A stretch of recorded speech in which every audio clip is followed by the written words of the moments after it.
तो हमारा क्या चल रहा था टॉपिक, इससे पहले हमने एमपी की पूरी ज्योग्राफी देख ली, एमपी की क्या देख ली, पूरी इकोनॉमी, पूरा का पूरा हमने क्या देख लिया।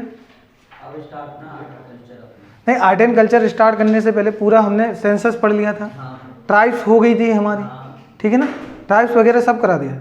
एक बार जो भी ट्राइब्स बची हैं, उरांव वगैरह है, हलमा वगैरह, बैगा है, ये सब थोड़ा एक बार और पढ़ लेना और उसके प्रैक्टिस क्वेश्चन बस लगा लेना, और कुछ इससे ज़्यादा करना नहीं। आज हमें पढ़ना है आर्ट एंड कल्चर।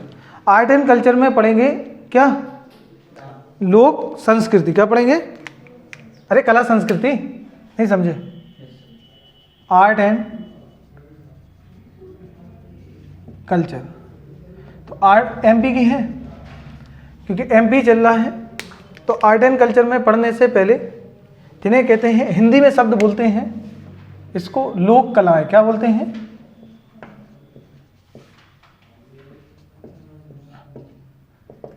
कौन बताएगा मतलब इसका लोक कला आएगा। लोक मतलब हो गया लोग, लोगों के द्वारा जो परफॉर्म किए जाए या जो प्रदर्शन किया जाए। अब वो प्रदर्शन चाहे गा करके हो, चाहे वो नृत्य करके हो, मतलब अपने शरीर के हाव भाव दिखाएं, या फिर वो पेंटिंग के द्वारा दिखाए जाए, समझ में आ रही बात, या उसी चीज़ को दीवारों पर बनाया जाए, या फिर उसको किसी यंत्र के द्वारा प्रदर्शित किया जाए। अब यंत्र मतलब वाद्य यंत्र, इंस्ट्रूमेंट, समझ में आ रही बात। अब जैसे उस समय एंशिएंट टाइम में क्या करते थे, ये पत्थरों को बजा बजा के मनोरंजन करते थे, कुछ था ऐसा तो था नहीं। अब तालियां बजाकर भी मनोरंजन किया जाता है। तो ये सब क्या होगी, लोक कला। आपने एक सुनी होगी, वो खड़ताल बोलते, खड़ताल जानते क्या होता है, कौन बताएगा, खड़ताल नहीं जानते, खड़ताल नहीं है पता। झांझ अलग चीज़ है, झांझ को ऐसे बजाते, झांझ होता है जो दोनों तरफ से, मतलब हाँ इस प्रकार से झांझ को बनाएंगे। और खड़ताल वो होता है कि पत्थर, एक नीचे पत्थर हो गए, एक ऊपर, और ऐसे दोनों पत्थर को लड़ा के, तो उसको बोलते हैं क्या, खड़ताल। समझ में आ रही बात, नहीं ऐसा नहीं बेटा, जो हाथ में दोनों पत्थर लिए रहते, अरे हाँ कट कट की आवाज़ आती, हाँ देखिए ना, ये ट्रेन में भी मिल जाते, कुछ बच्चे गाना गाना गाते, तो उससे बोलते हैं खड़ताल। क्या बोलते हैं, खड़ताल। क्लियर हो रही। तो ऐसे लोग प्रदर्शित करते हैं। चले यहाँ सुनो, यहाँ सुनो। तो ये सब कला है, चाहे उसको डांस फॉर्म में देखो, तो इसका प्रदर्शन कैसे करते हैं, इसका प्रदर्शन कैसे करते हैं, क्लियर हो रही बात। इसका प्रदर्शन किया जाता है या तो नृत्य करके, क्या करके, नृत्य, या नाट्य मतलब ड्रामा, या गायन, या पेंटिंग्स, या क्राफ्ट, जिसे कहेंगे आपकी शिल्प कला। क्या बोलेंगे, शिल्प कला। क्लियर है बात। जब हम एमपी के लिए पढ़ेंगे, पहले अच्छे से समझ लो, यही मेंस के लिए इंपॉर्टेंट होगा। जब पढ़ने से पहले इसी का मतलब पूछे कि लोक कलाओं का मतलब क्या है, क्या क्या चीज़ें प्रदर्शित होती। तो इसमें प्रदर्शन क्या किया जाता है, अपनी खुशियों को व्यक्त कर सकते हैं, अपने गमों को भी व्यक्त कर सकते हैं। वो किस में करते हैं, ड्रामा में, समझ में आ रही, या किसी राजनीति पात्र, जो पात्र हैं या ड्रामा, उनको दिखाया जा सकता है, या कोई स्टोरी को प्ले किया जा सकता है, या कोई उपन्यास है उसको प्ले किया जा सकता है, या कोई कहानी उसको प्ले करते हैं। रामलीला क्या है, रामलीला क्या है, एक ड्रामा ही तो है, एक नाटक ही तो है, ये सब प्ले तो करते हैं। महाभारत क्या है, एक ड्रामा ही तो है। जो भी चीज़ें ये सब के क्या है हमारा, और ये सब किसके पार्ट हैं, हमारे लोक कलाओं के। किसके हैं, लोक कलाओं के पार्ट। अब ये चीज़ें, चाहे वो मनोरंजन हो, हमारा सुख दुख हो, जो भी चीज़ें हैं, जैसे फसल आई तो उस चीज़ को रिप्रेजेंट कैसे करते हैं, खुशियाँ मना करके, डांस करेंगे, गाना गाएंगे, ये सब क्या होगा। क्लियर हो रहा है कि नहीं हो रहा। जब हम एमपी का पढ़ते हैं तो एमपी का पहले मैप बना लो जल्दी से, एमपी का मैप ड्रॉ कर लो जल्दी से बेटा।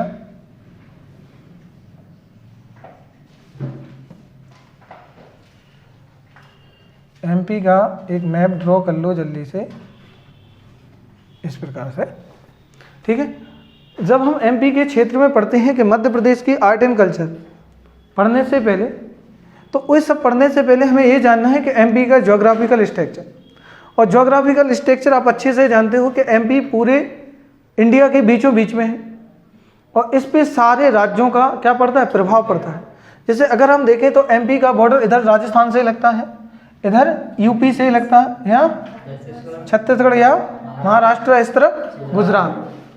उसी प्रकार जैसे यहाँ पे जो बॉर्डर लगता है राजस्थान पे, तो यहाँ पे राजस्थान के कल्चर का प्रभाव एमपी में देखने को, उसी प्रकार जो महाराष्ट्र का है तो यहाँ पे देखने को मिलेगा, उसी प्रकार जो छत्तीसगढ़ का वो यहाँ देखने को मिलेगा, और यहाँ पे राजस्थान और गुजरात है तो यहाँ पे राजस्थान और गुजरात को देखने को मिलता है।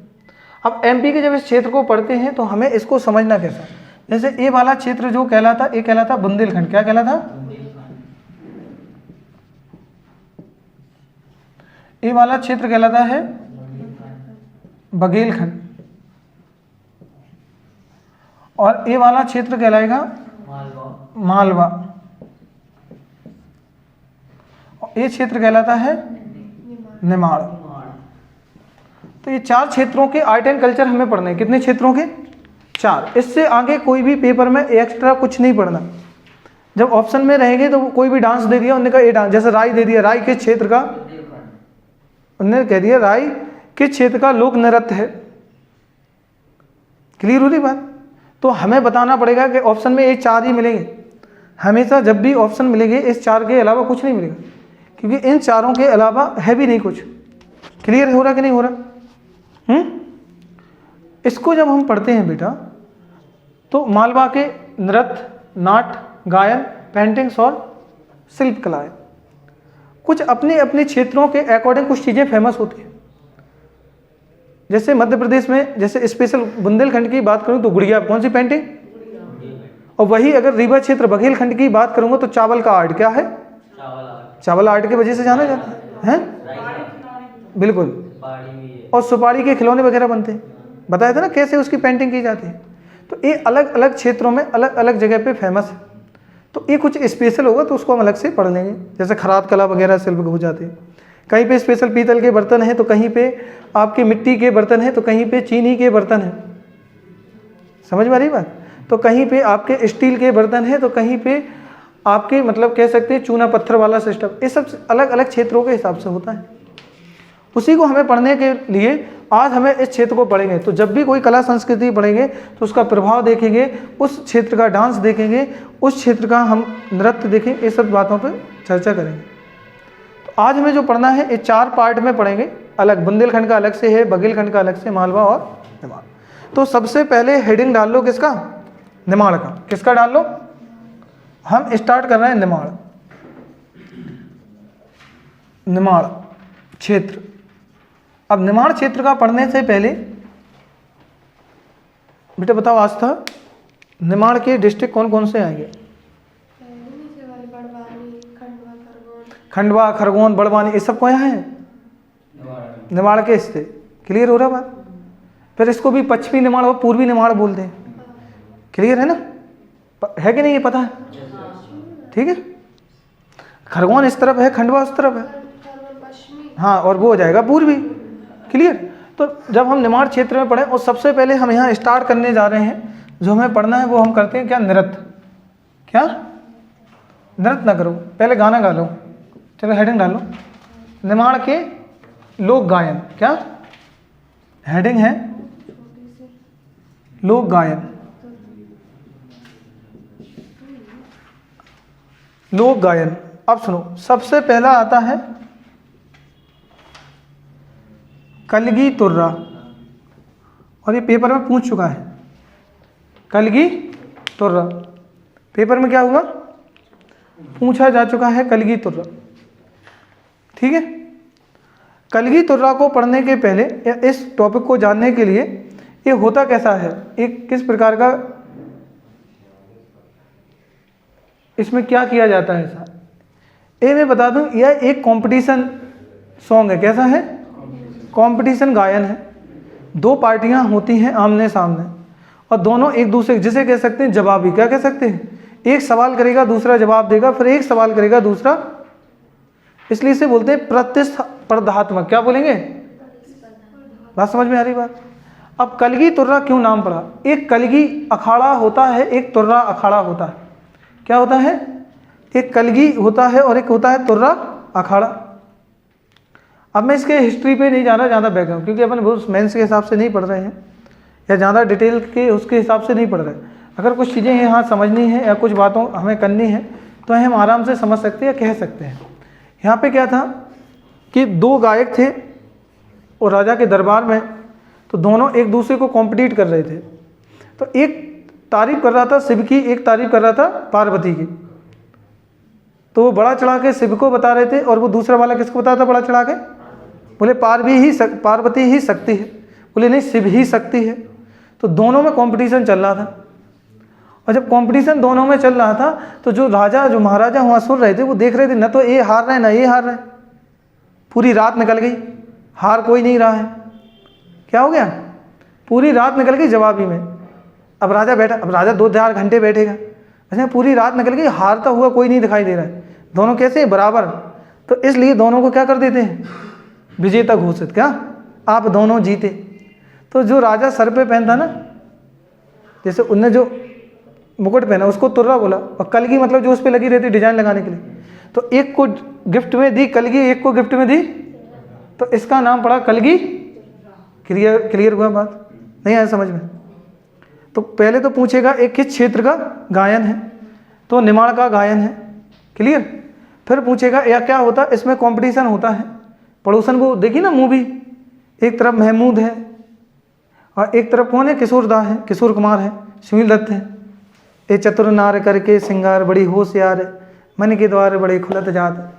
नहीं सुनी? तो देखना एक तरफ वो क्वेश्चन करता है, इधर से वो उसको रिप्लाई करता है, यहाँ से वो क्वेश्चन करेगा वो रिप्लाई करे, एक दूसरे को कंपटीशन होता है। इसलिए इसको बोलते हैं प्रतिस्पर्धात्मक। क्या बोलते हैं? जब राजा ने देखा ये हार ही नहीं रहे हैं तो क्या करो? दोनों को नहीं ड्रॉ ही कर दो, यही कर सकते। क्या कर सकते? जब दो लोग लड़ रहे हो आपस में और उधर से भी बराबर से वो भी बोले जा रहा है, इधर से भी बोले जा रहे हैं, तो ऑप्शन ए आता है कि लास्ट में दोनों को कंप्रोमाइज कर लेना चाहिए, क्योंकि उधर से भी शांत नहीं होना है, इधर से भी शांत नहीं होना है। ठीक है ना? तो एक को फिर कलगी मिल जाएगा, एक को क्या मिल जाएगा? हाँ, तो ये अखाड़ा रहता है। अखाड़े का मतलब ये हो गया जैसे ये रूम है, उस वाले पोर्शन पे बैठे एक पार्टी और एक इस वाले पोर्शन पे बैठा है, तो दोनों में क्या चल रही? जवाबी। और ये ज़्यादातर प्रोग्राम आपको मिलते हैं कव्वालियों में देखने को। कहाँ पे? क्लियर हो रहा बात? क्लियर हो गया? मैं ज़्यादा नहीं लिखवाऊंगा, ये सब चीज़ें लिख लेना। तो एक का कलगी तुर्रा, क्या क्लियर हो गया? और कोई डाउट तो नहीं कलगी तुर्रा को लेके? तो दो अखाड़े होते हैं, एक होता है कलगी और दूसरा तुर्रा।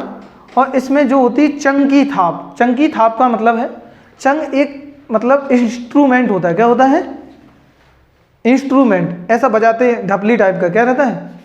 थाप मतलब हो गया एक ताली के द्वारा ऐसे बजाया जाता है। वो नहीं आपने गाना सुना होगा, ढपली वाली ढपली बजा, ऐसे करके था सॉन्ग।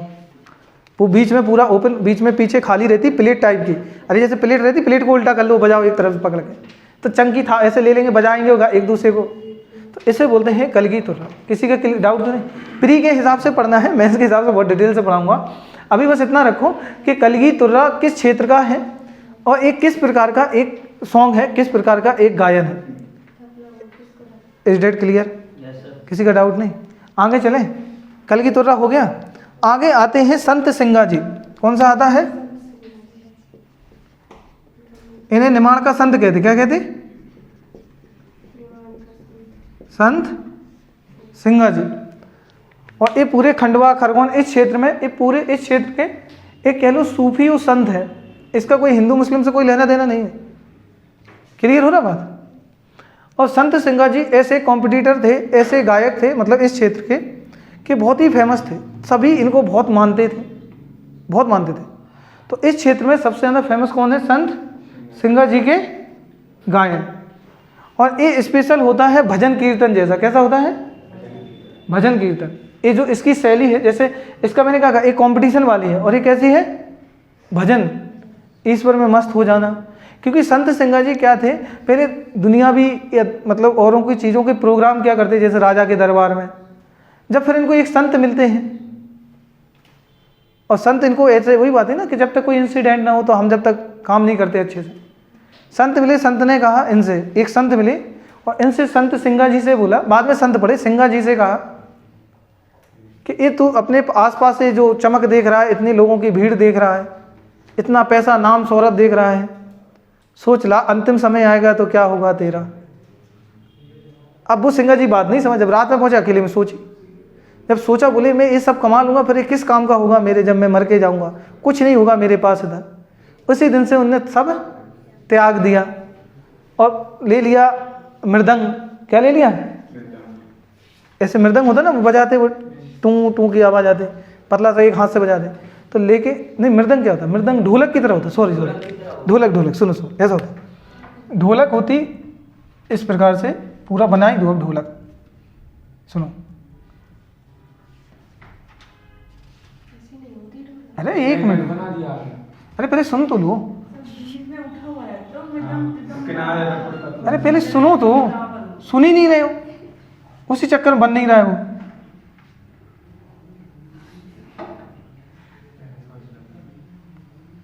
इस प्रकार से ये हो गई आपकी ढोलक और मृदंग हो जाएगा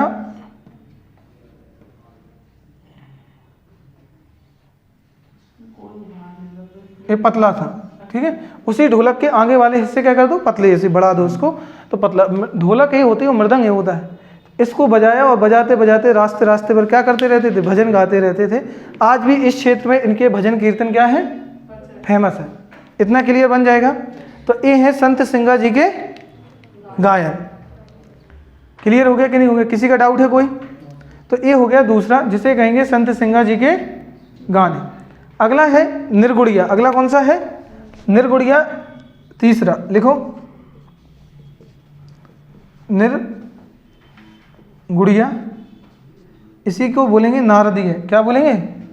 नारदीय, नारदीय गायन।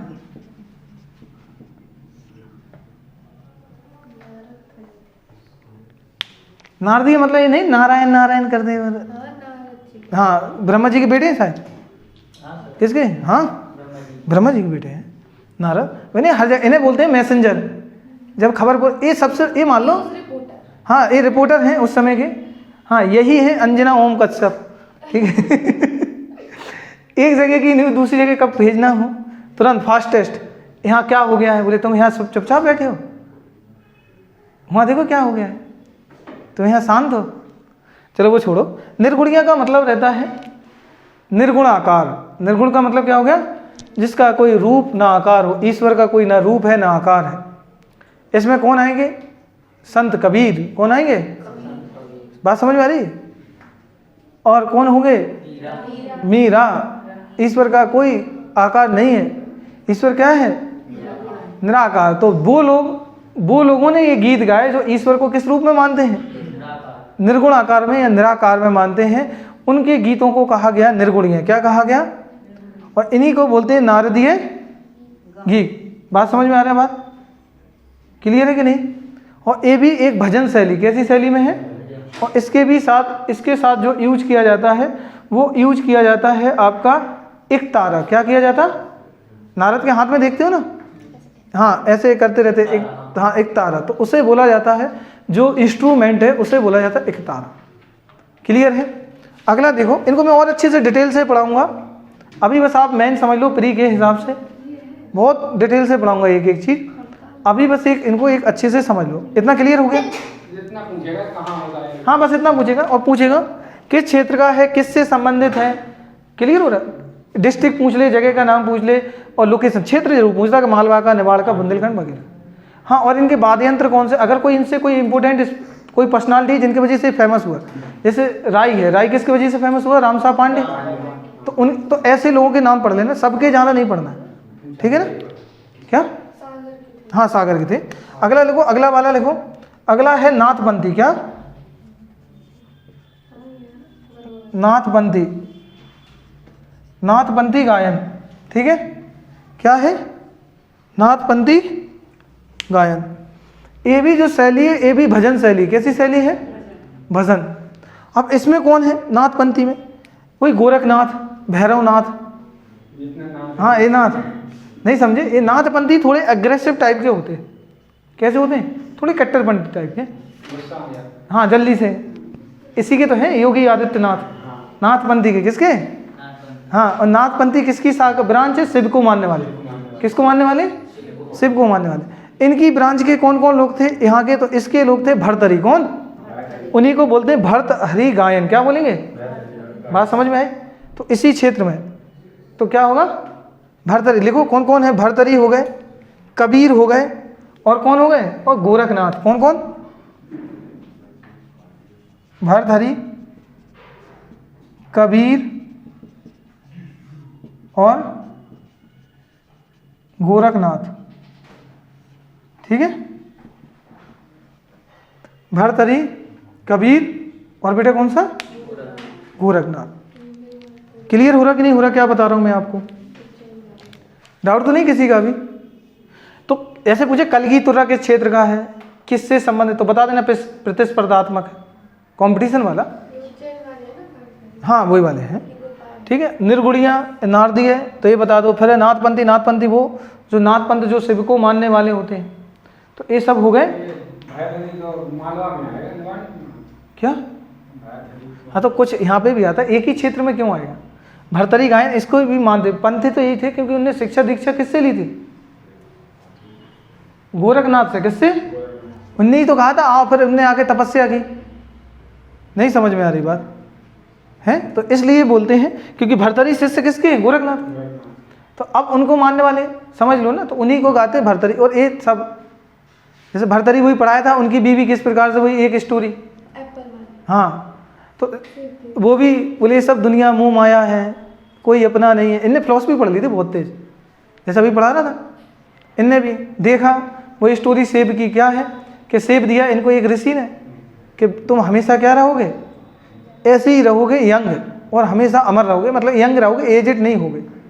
वो जाकर उन्होंने कहा यार मैं कहा हमें क्या करना, हम तो राजा महाराजा हैं, हम बूढ़े हो भी जाएंगे तो कोई मतलब नहीं, हमारी बीवी यंग रहनी चाहिए। वो जाके सेब दे दिया उसने अपनी वाइफ को। अब वाइफ बोली यार ऐसा है कि हम तो ठीक है, रानी आनी है, इतने सारे शौक है, श्रृंगार है, सभी तो है हमारे पास, जेवर एवर सब कुछ तो है, हमारे राज्य का सेनापति है, उसको युद्ध लड़ना है, उसको ज़रूरत है, वो यंग रहेगा। अब उसका अब जब वो सेब उसने सेनापति को दे दिया तो सेनापति बोले ऐसा है एक टाइम पे हमें तो एजेड हो ही जाना है, हमारे बाद और कोई भी सेनापति संभाल लेगा इस सिस्टम सब, लेकिन जो नृत्यांगया है हमारे क्षेत्र की उसको फिर मजा, क्योंकि बूढ़े भी हो जाएंगे तो वाह वाह तो करते रहेंगे उसके डांस में, कम से कम ये तो चलता ही रहेगा, तो ये सेब क्यों ना उसे खिला दे। अब राजा साहब कभी कभी नृत्य देखने पहुंच जाते थे, तो नृत्यांगया बोली ऐसा है हमें भी एक दिन चला जाना है, राजा हमारे हमेशा जवान रहे, तो हाँ तो कोई टेंशन नहीं, हम जैसी नृत्यांगया तो और आ जाएंगे, हम कितनी साल कमर मटका लेंगे, 10-5 साल 15-20 साल ज़्यादा से ज़्यादा, हाँ सही है, 35-40 के बाद कौन इतना एनर्जी रहेगी, ज़्यादा से ज़्यादा 40 साल तक हो जाएगा।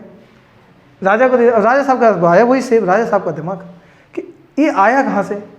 फिर जब खोला गया सारे राज, चला के रानी का कनेक्शन था सेनापति से, सेनापति का कनेक्शन नृत्यांगया से, नृत्यांगा का कनेक्शन राजा से, तो भाई तो फिर राजा तब लिखी, उनने वही किताब लिखी वैराग्य शतक, नीति शतक और श्रृंगार, तो तब लिखी। फिर बोले ऐसा करो, ये सब मोह माया है, कहीं कुछ नहीं है, छोड़ छाड़ के चले गए, ठीक है। तो ये वही भरतरी है, इनकी स्टोरियाँ सुनाई जाती हैं, देख रहे हो।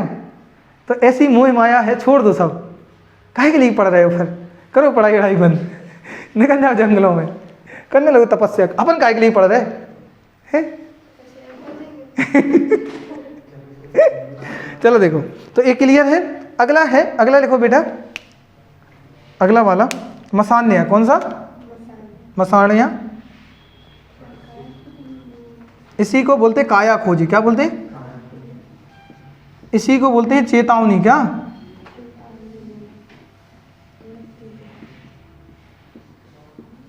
अब देखो समझो,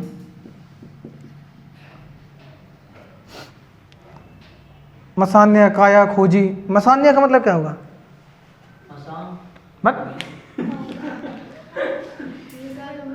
काया खोजी यानी जब शरीर त्याग देता है। काया मतलब शरीर, खोज मतलब मरने के बाद के आत्मा निकलेगी, वो किसी खोज में रहेगा। मसान्या मतलब मृत्यु के बाद मर गए, हाँ। और चेतावनी मतलब पहले चेतावनी दी जाती है कि अब आप जाने वाले हो, ये सब गाना। तो जो मसान्या, काया खोजी, चेतावनी, ये सब गाना जो गाए जाते हैं वो क्या, मसान्या जो गायक होते हैं वो कैसे होते हैं? मृत्यु गायन होते हैं। कैसे होते हैं? मृत्यु गायन होते हैं। और ये मृत्यु के अवसर पे गाया जाता है। किसके अवसर पे? ये भी अच्छी बात है ना कि मृत्यु के अवसर पे गाया जाता है। इसमें मतलब सब मोह माया छोड़ दो, दुनियादारी, जैसे भी है ना, भरतरी निकला है, यहाँ आ गए, बोले ये काया किस काम की है, इसे रहने दो। मरने के बाद आदमी को नहीं समझाते, अरे काहे टेंशन ले रहे हो, आत्मा अमर होती है, एक जगह नहीं कहीं दूसरे के शरीर में जाके रहेगी, तुम टेंशन मतलब। जबरदस्ती का सेटिस्फेक्शन दे रहे हैं कि नहीं, मन को तसल्ली, अरे वो तो गया, दोबारा मिलेगा, इसलिए दे रहे हैं सेटिस्फेक्शन कि तुम्हें टेंशन हो, क्योंकि सेटिस्फेक्शन दे देंगे तो माइंड आपका रिलैक्स हो जाएगा और 2-4 दिन बाद नॉर्मल हो जाएगा आपका माइंड। तो अन्यथा आप उसी में पड़े रहोगे कि नहीं पड़ोगे, हैं? न तो पता चला आप इतने टेंशन में चले जाओ कि आपकी भी काया खो अपनी चली जाए, खो दो। तो ये है मसान्या या काया खोजी, चेतावनी दी जाती है। तो ये 5 सॉन्ग हैं जो गाए जाते हैं, कलगी तुर्रा, चेतावनी। अब देखो ये सब ये क्या प्रतिस्पर्धात्मक, ये गाने से पता चला क्या हो रहा है, हमारा कल्चर दिखा रहा है। क्या दिख रहा है? कल्चर दिखाई दे रहा है कि जब हम मर जाते तो क्या होता है, जब भरथरी जैसा हाल होगा तो क्या होगा, फिर गाने गाएंगे ये तो सब बेकार है, दुनिया मोह माया है? वो गाना नहीं, कौन सा था वो, लैला मजनू वाला, लैला मजनू का, ये दुनिया ये महफिल मेरे काम की नहीं है? फिर ये वाला गाना गाया भरथरी ने जब चले गए, हाँ ठीक है। और फिर यहाँ निर्गुणिया या नारदीय गाए। निर्गुणिया मतलब जिसका ईश्वर का कोई रूप न रंग न कोई आकार। संत सिंगा जी, इनको कह दिए काहे के चक्कर में पड़े, लास्ट में देख रहा सब वहीं आते घूम के एक ही पॉइंट पे। अभी कितनी भी तुम बातें कर लो, नास्तिक बना के भगवान को नहीं मानते, ये नहीं करते, लास्ट में जहाँ उम्र ढली 45-50 साल के बाद हाथ में माला या कहीं ढूंढे कुछ तो मिले, हाँ एकदम बैराग में आने लगेंगे। और एक कलगी तुर्रा, तो पहले देख रहे एकदम तड़कता फड़कता कलगी तुर्रा, फिर बन गए सिंगा जी, फिर निर्गुण गया, ईश्वर है नहीं, कोई नहीं, सब निराकार है, फिर बैराग और यार खोदी काया है, निपट गए। ठीक है, तो ये थे आपके निमाड़ के क्या लोक गायन नृत्य। अब आगे चलते हैं, लोक गायन है, आगे चलते हैं। अब अपन बात करते हैं, हेडिंग डालो, निमाड़ के लोक नाट्य। क्या? हाँ नृत्य नहीं, लोक नाट्य, ड्रामा। निमाड़ के लोक नाट्य याद हो रहा कि नहीं हो रहा है? नहीं हो रहा याद? इसके 1-2 और होते हैं, इसके 1-2 और लिख लो। गरबा गरबी क्या होते हैं? गरबा गरबी और गवलन। गरबा गरबी पढ़ाया था, गरबा जो महिलाओं के द्वारा किया जाता है, गरबी जो पुरुषों के द्वारा। उल्टा बताया था कि नहीं? तो वही तो बता रहा हूँ, गरबा महिलाओं के द्वारा और गरबी पुरुषों के द्वारा, और गवलन होता है जो जोड़े में किया जाता है, महिला और पुरुष दोनों। तो लिख लो हैं गरबा गरबी, यहाँ लिख लो ऐसे। क्या? नहीं बेटा, अरे निमाड़ का है, लिखो। आपको बोल रहा हूँ लिखो, तो आप जाने का अपना अलग चलाते। गरबा गरबी और गवलन, ये भी लिख लो। ये पुरुष महिला जोड़ों में किया जाता है। तो ये मान लो कि जब लड़का लड़की अकेली, तो क्या करें, टेंशन में कर रहे हैं, हाँ ये देखो अकेले कर रहे हैं ना, गरबा गरबी। अब इसमें लड़कियां और इसमें लड़के, फिर गबलन, तो यहाँ जोड़े बन गए। हाँ इसमें दोनों जोड़े में किया जाता है। हाँ बिल्कुल कृष्ण लीला की तरह रास लीला का एक इसमें वो रहता है। ठीक है, इसमें नवरात्रि के टाइम पे किया जाता है। आगे चलें, अब डालो हेडिंग, क्या डलवाई? निमाड़ के लोकनाट्य। निमाड़ के लोकनाट्य, ड्रामा। क्या? ड्रामा। तो पहला मिलता है गम्मत। क्या मिलेगा? गम्मत। ड्रामा का मतलब समझते हो ना सब बेटा? ड्रामा का मतलब आप लोग सब जानते हो। ड्रामा का मतलब तो समझते हो क्या? हाँ, किसी एक रूप को या किसी, अभी वही बात कर रहे थे, जैसे रामलीला, रासलीला जो भी है वो सब प्रस्तुत किया जाता है। गम्मत क्या होता है? गम्मत इन सब में खतरनाक होता है। गम्मत जो ड्रामा है वो सबसे खतरनाक होता है। क्या होता है इसमें? या तो किसी राजनीतिक स्वरूप को दिखाया जाता है, व्यंग्यात्मक। क्या होता है? व्यंग्यात्मक। जैसे मान लो राजनीति की बुराई करनी, कांग्रेस पार्टी ने 2G स्पेक्ट्रम का घोटाला किया था उस टाइम पे, तो जो 2G कोयला घोटाला हो गया, तो उसमें बोल सकते हैं जैसे मनमोहन सिंह की सफ़ेद डाली में काला तिनका, ये व्यंग कर दिया। इसका मतलब हो गया मनमोहन सिंह ने जो काला कोयला था पूरा क्या कर दिया। आप नहीं देखते इमोजी बनते हैं, वो छोटी छोटी क्लिप बनती हैं, हाँ मीम्स बनती हैं, दैनिक भास्कर में भी आती हैं किनारे से, नोक झोंक रहती है, तो उसमें वही नोक झोंक वाला काम होता है गम्मत। क्लियर हो रहा कि नहीं हो रहा? एक तरफ से दूसरे को क्या करेंगे, ठीक है। तो ये व्यंग्यात्मक लिख लो, ये कैसा है, ये जो ड्रामा है वो व्यंग्यात्मक है। कैसा है, व्यंग्यात्मक।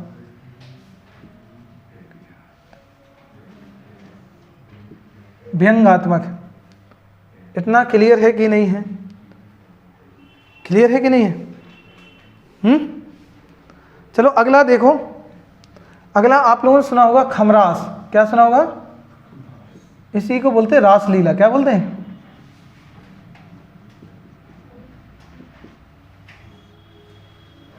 जो कैरेक्टर प्ले किया जाता है ना कृष्ण जी वाला, नहीं आ रहा समझ में पूरा एक, तो उसे क्या बोलते हैं? नहीं, खमरास वो नहीं होगा। खमरास से रासलीला का मतलब होता है एक पूरा एंजॉय टाइप का है। इसमें वो छोटा सा एक बिजू का टाइप का रहता है, वो बना देते नहीं, बिजू का नहीं, क्या बोलते हैं उसको, जोकर। जोकर रहेगा, वो सबको हंसाने का काम करता रहता है, तो ये वो रहता है। अगला देखो, इसमें एक मिलेगा आपको खम्ब स्वांग। क्या मिलेगा? खम स्वांग। खम मतलब खम्बा, खम से मतलब क्या है, और स्वांग मतलब होता है वेशभूषा। स्वांग का मतलब क्या हो गया? अरे उसकी तरह कैरेक्टर प्ले करना। क्या करना? इसको खोल देना गेट को। हाँ, स्वांग का मतलब क्या होता है? उसका वेशभूषा रखना। तो खम का मतलब खम्बा। अब इसमें क्या है, मैं पहले ही बताया था, इसमें एक खम्बा बनाएंगे पूरा, और उसी तरह वो नहीं एक कोरकू ट्राइब वाला पढ़ाया था, वो वाला सिस्टम पढ़ाया था, ठीक है ना। तो इसमें किया जाता है। चलो आगे देखते हैं। हाँ, वही कोरकू जनजाति कौन करती है? अरे कोरकू ट्राइब के द्वारा पढ़ाया तो था कल मैंने, कोरकू जनजाति। बिल्कुल बिल्कुल बिल्कुल, ऐसे 2 पिलर लगा लिए जाते हैं ऐसे, ठीक है, बीच में ऐसे ऐसे कर देंगे, और पिलर लगा करके फिर इसमें जिसकी पूजा की जाती है वो की जाती है मेघनाथ की। किसकी पूजा?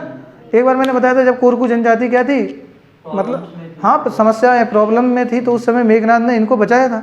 तब से वो मेघनाथ को क्या मानते हैं? हाँ, अपना देवता मानते हैं, उनकी पूजा करते हैं। तो ये हो गया खम स्वांग।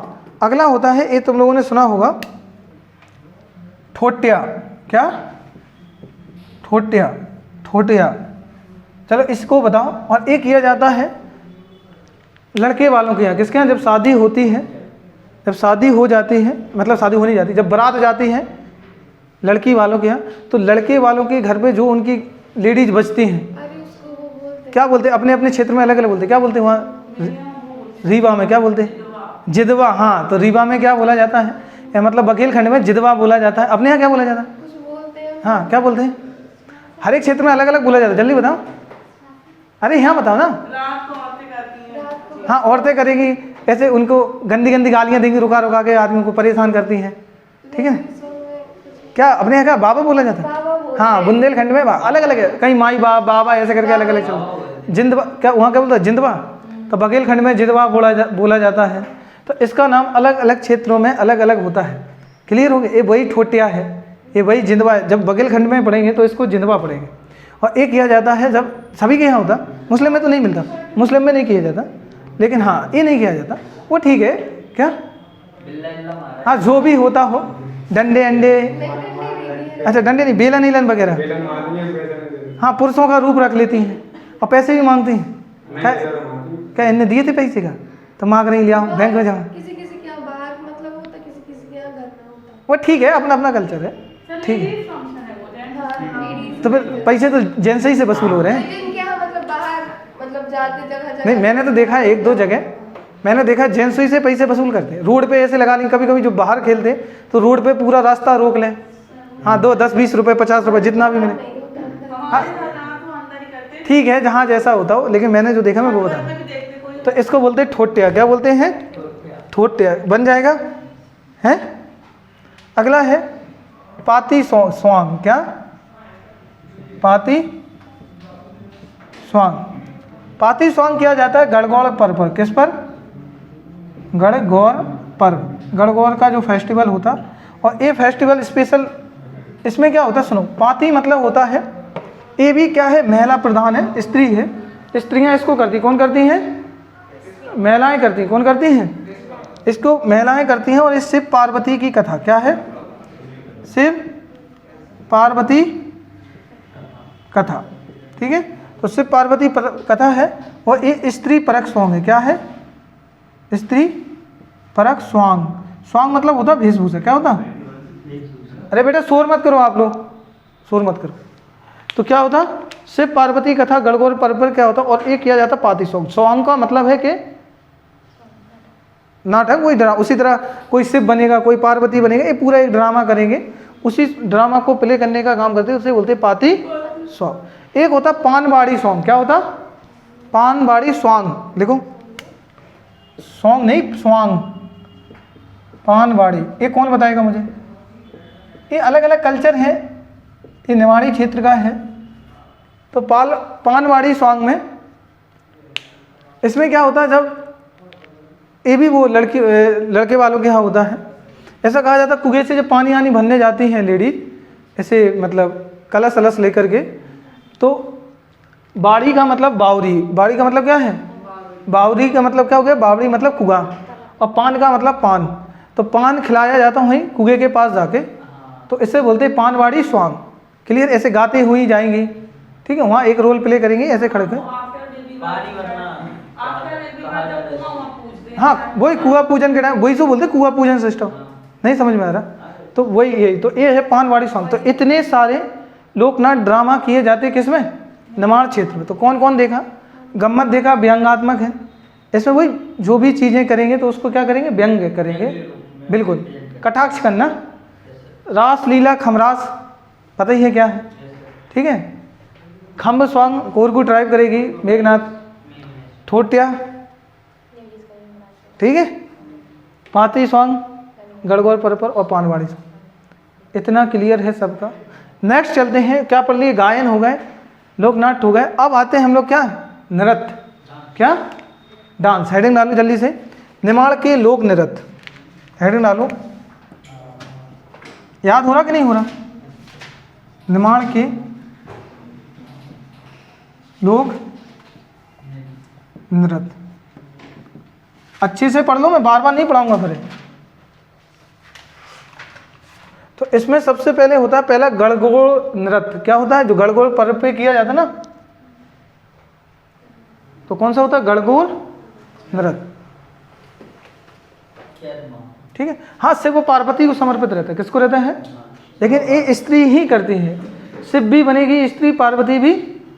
हाँ तो इसमें पहला नृत्य लिखो गणगौर नृत्य। क्लियर है इतना?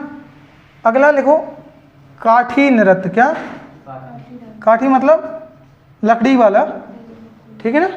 तो इसे बोलेंगे काठी नृत्य। अगला लिखो बेटा फेपरिया। क्या? फेपरिया नृत्य। ये स्पेशल किया जाता है पुरुष और स्त्री दोनों के द्वारा, और ये जोड़ों में होता है, और ये होता है विवाह के अवसर पर। किसके अवसर पर? विवाह के अवसर पर किया जाता है फेपरिया। तो ऐसे पूछेगा फेपरिया किस क्षेत्र का है, तो वो कहाँ का है? निमाड़ का है। क्लियर? ऐसे ही आपके 3 लाइनर में क्वेश्चन आ जाए, निमाड़ के 3 नृत्य बताइए, तो 3 नाम लिख दीजिए उनको। थोड़ा इनको और डिटेल से पढ़ लो तो पूरा 11 नंबर 5 नंबर जो भी लिखना हो। फिर अगला आएगा मांडलिया। क्या? मांडलिया नृत्य। तो ये भी स्त्रियों द्वारा। किसके द्वारा बेटा? स्त्रियों द्वारा। एक आपको और पढ़ना है, एक और आपको बताना है। इसी में यहाँ पे होता है आड़ा खाड़ा। क्या? आड़ा खाड़ा मालवा का भी है और किसका? निमाड़ का भी है, ठीक है ना। तो आड़ा खाड़ा और लिख लो, आड़ा खाड़ा। इसमें क्या होता है? ऐसे मतलब खड़े हो जाएंगे, ऐसे करेंगे लहराते हुए डांस। समझ में आ रही बात? तो इतने नृत्य हो गए किसके? निमाड़ के। तो हमने लोकनाट्य देखे, क्या देख लिए? नृत्य देख लिए, नाट्य देख लिए। अब हमें क्या देखना है इसमें? हाँ अब हम बात कर लेते हैं कुछ इनकी जो इम्पोर्टेंट होगी, वो है पेंटिंग्स। हेडिंग लिखो निमाड़ की चित्रकलाएं। क्या लिखो? हेडिंग है आपकी निमाड़ की चित्रकलाएं। इसको रब कर दूं है।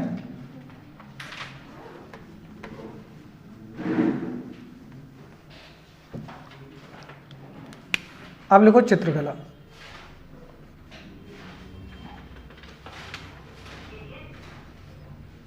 चित्रकला।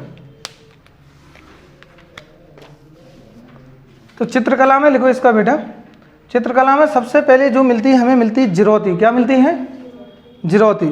ठीक है। और जो हमें हरियाली अमावस्या को की जाती कैसे? ये लड़कियों द्वारा होती है और किसकी? पेंटिंग बना के दीवार पे क्या बना क्या करते हैं? तो पहली है जिरौती, जिरौती पेंटिंग है जिरौती। और एक इसकी है निमाड़ क्षेत्र की। और इसी की जो पेंटिंग मिलती है वो महेश्वर साड़ी पर, किस पे मिलती है? महेश्वर साड़ी है ना, तो महेश्वर साड़ी पे इसकी जो पेंटिंग। और ये अमावस्या हरियाली को की जाती, लिख लो अमावस्या को। ठीक है। तो ये हरियाली अमावस्या को की जाती है और इसमें क्या करते हैं? दीवार पेंटिंग। क्या करेंगे? Wall painting. और भित्ति चित्र बनाते। क्या बनाते? Wall painting. तो इतना पूछेगा कि एक किया कब जाता, तो हरियाली अमावस्या को। इसमें होता क्या है? ये पेंटिंग होती है जो दीवारों पर बनाई जाती है और इसी की पेंटिंग का जो स्वरूप देखने को मिलता है, कहाँ मिलता है देखने को? महेश्वर की साड़ी। और महेश्वर की साड़ी में बता दूं मध्य प्रदेश की पहली साड़ी है जिनको जीआई टैग मिला था। देखो बाघ प्रिंट भी है, महेश्वर भी है, चंदेरी भी है, ठीक है ना, ये सब है। लेकिन मेन कौन सा है? महेश्वर की साड़ी, जो पहली बार तो फर्स्ट जीआई टैग मिला था इसको। क्लियर है। अगला है थापा। क्या है अगला? थापा। ये थापा लगाए जाते हैं। इस पे क्या होता है? ये थापा लगाए जाते हैं। अगला है इसमें ईरत। कौन सा है? ईरत। ईरत में क्या होता है ये समझो। ईरत में जो होता है, जब विवाह के टाइम पे, जब विवाह का अवसर होता है तो उसमें कुल देवी का चित्र बनाकर पूजा की जाती है। तो लिख लो ये भी वॉल पेंटिंग है, लेकिन इसमें क्या लिखोगे? कुल देवी का चित्र बना के विवाह के अवसर पर पूजा जाता है। तो लिख लो, ये लिखते जाओ, कुल देवी का चित्र बनाकर, कुल देवी का चित्र बनाकर क्या की जाती है? पूजा की जाती है। ठीक है। तो कुल देवी का चित्र बनाकर क्या की जाती है? पूजा की जाती है। किसमें? ईरत में। अगला है बेटा पगल्य। क्या है? पगल्य। ठीक है। यह एक पगल्य में बता दूं गाना भी है, सॉन्ग भी है और पेंटिंग भी है। क्या है? गाना भी है। जो सॉन्ग अभी हम पढ़ रहे थे कहाँ गए? यहाँ पे लिखे थे ना सॉन्ग गाएं। तो पगल्य सॉन्ग भी है और क्या है? पेंटिंग भी है। ये होता क्या है? जब बच्चा पैदा होता है तो पहले शिशु जन्म पर क्या किया जाता है? जन्म पर शुभ संदेश का रेखांकन, मतलब उसको जब गाया जाता है, मतलब पहले तो पेंटिंग बनाई जाती है और उसमें क्या करी जाए? बच्चे के पैर, देवी के पैर दोनों के, जैसे एक नहीं, एक तरफ बच्चे के पैर और एक तरफ देवी के पैर। हाँ, तो ऐसे लगाए जाते हैं जैसे घर में एंट्री हो या क्या हो, तो या पहली बार बाहर निकाला जाए तो उस समय पेंटिंग तो ही बनाएंगे और साथ में गाना भी गाएंगे। तो पगल्य इसलिए सॉन्ग और क्या है? पेंटिंग दोनों है। देख लो पगल्य। तो शिशु के लिखो उसमें, शिशु जन्म दर पर शुभ संदेश देने के लिए, जिसमें बच्चे पैर प्लस देवी के पैर दोनों किए जाते। पगल्य हो गया। अगला इसी में पढ़ाया था मैंने, साझा फूली। क्या? हाँ, ये नव दुर्गा के टाइम पे होता है। अगला है साझा फूली। ये होता है बेटा नव दुर्गा के टाइम और ये चलता है 16 दिन। कितने दिन? और हर एक दिन अलग अलग पेंटिंग क्या बनेगी? हर एक दिन अलग अलग पेंटिंग बनती है और ये बनती है सब भित्ति चित्र। कभी किसी जानवर की पेंटिंग, तो कभी किसी के पेंटिंग, जैसे आज घोड़े की बनाई तो कल हिरन की बनाएंगे, ऐसे कभी किसी भगवान की पेंटिंग, ऐसे करके इसमें रहता है। ये पूरे 16 दिन का रहता है और अलग अलग टाइम पे अलग अलग दिन ये बनाया जाता है और ये पूरा रहता है 16 दिन का। इतना क्लियर हो गया कि नहीं हो गया? कोई डाउट? नहीं है डाउट? तो ये हो गई आपकी क्या, मतलब क्या हो गए? चित्रकला है निमाड़ की। तो ये रहा अपना पूरे निमाड़ का, जिसमें हमने चित्रकला पढ़ा, क्या पढ़ा? और सॉन्ग, गायन पढ़ लिया, सॉन्ग पढ़ लिए, डांस पढ़ लिए और क्या पढ़ लिया, और ड्रामा पढ़ लिया। इसकी एक दो और शिल्पकला है तो मैं अलग से बता दूंगा अगले वाले लेक्चर में। उसमें हम या तो फिर मालवा पढ़ लेंगे, मालवा ही पढ़ लेंगे निर्माण के बाद, क्योंकि इसका पूरा मिला जुला रूप है तो कुछ चीज़ें इसकी यहाँ पे सेम टू सेम मिलेंगी। क्लियर? Okay, thank you.